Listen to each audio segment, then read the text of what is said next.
할렐루야. 사랑하는 성도 여러분, 9월 16일 목요일 새벽 만나입니다. 믿음은 들음에서 나고 들음은 그리스도의 말씀이라고 했습니다. 믿음이 없이는 하나님을 기쁘시게 할 수 없다고도 말씀하셨습니다. 우리가 말씀을 듣고 묵상하지 않으면 나도 모르는 사이에 믿음이 약해져 버리는 것을 알 수가 있습니다. 믿음이 약해지면 그때부터 근심과 걱정과 두려움이 마음속에 파도처럼 밀려오게 되는 것입니다. 그러기에 이 믿음을 지킨다는 것이 얼마나 중요한지 모릅니다. 오늘 본문은 사도행전 21장 27절에서 36절의 말씀인데, 바울이 예루살렘에 올라간 지 한 주간이 지났을 때 아시아로부터 온 유대인들이 성전에 있는 바울을 보고 유대인들을 충동해서 바울을 붙들고 율법과 성전을 비방하는 가르침을 전한다고 헬라인을 성전에 데리고 와서 성전을 더럽힌다는 소문을 퍼뜨린 내용입니다. 오늘 본문을 봉독하겠습니다.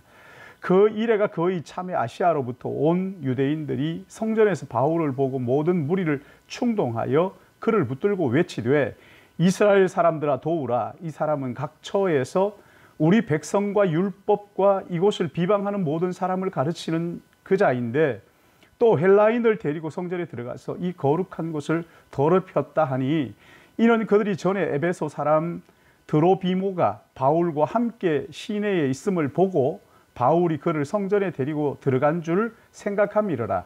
온 성이 소동하여 백성이 달려와 모여 바울을 잡아 성전 밖으로 끌어나가니 문들이 곧 닫히더라.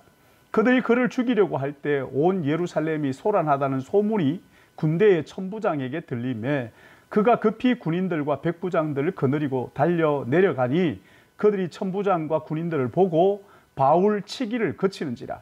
이에 천부장이 가까이 가서 바울을 잡아 두 쇠사슬에 결박하라 명하고, 그가 누구이며 그가 무슨 일을 하였느냐 물으니, 그 무리 가운데 어떤 이는 이런 말로 어떤 이는 저런 말로 소리치거늘 천부장이 소동으로 말미암아 진상을 알 수 없어 그를 영내로 데려가라 명하니라.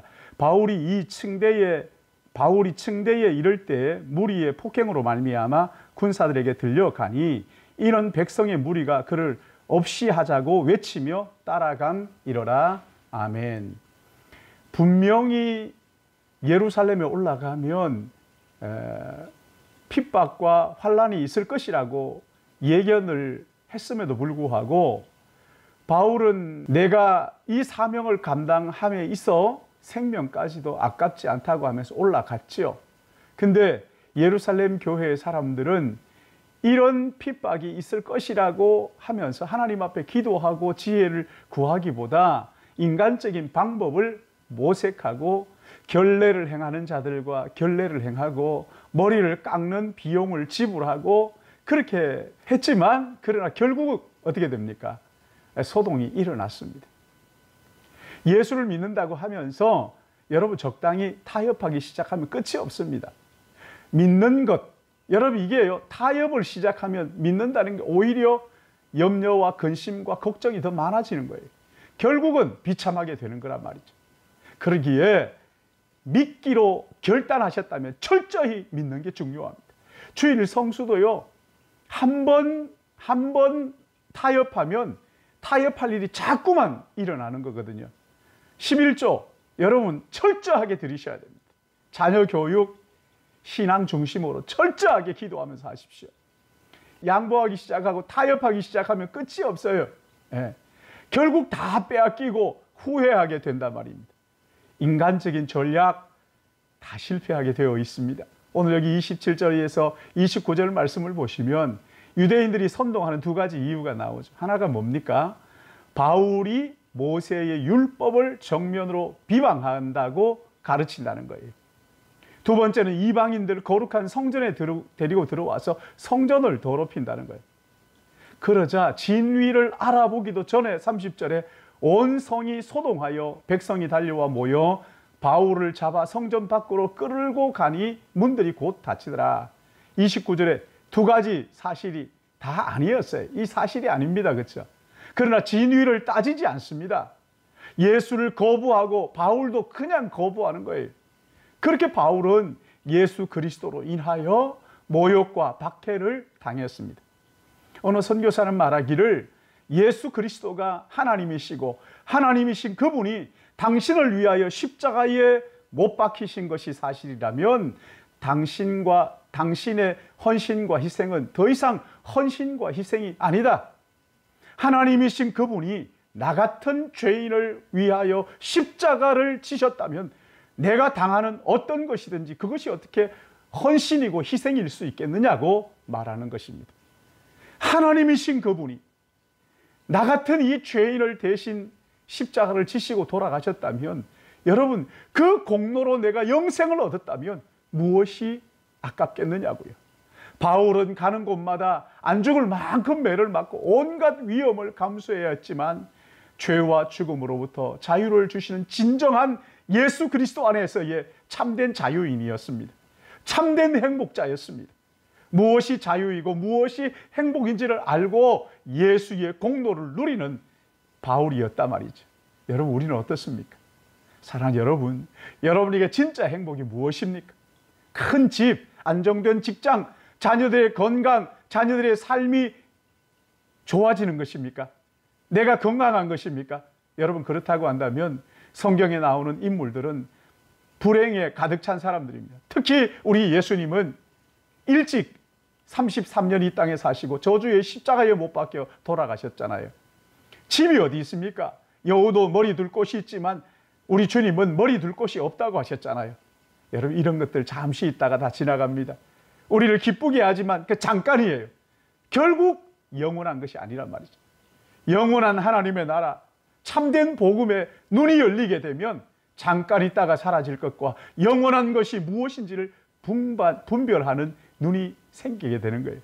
여러분, 더 놀라운 것은 바울이 이렇게 결박되어서 잡혀가는 이것이 결국은 로마까지 가는 그런 일의 시작입니다.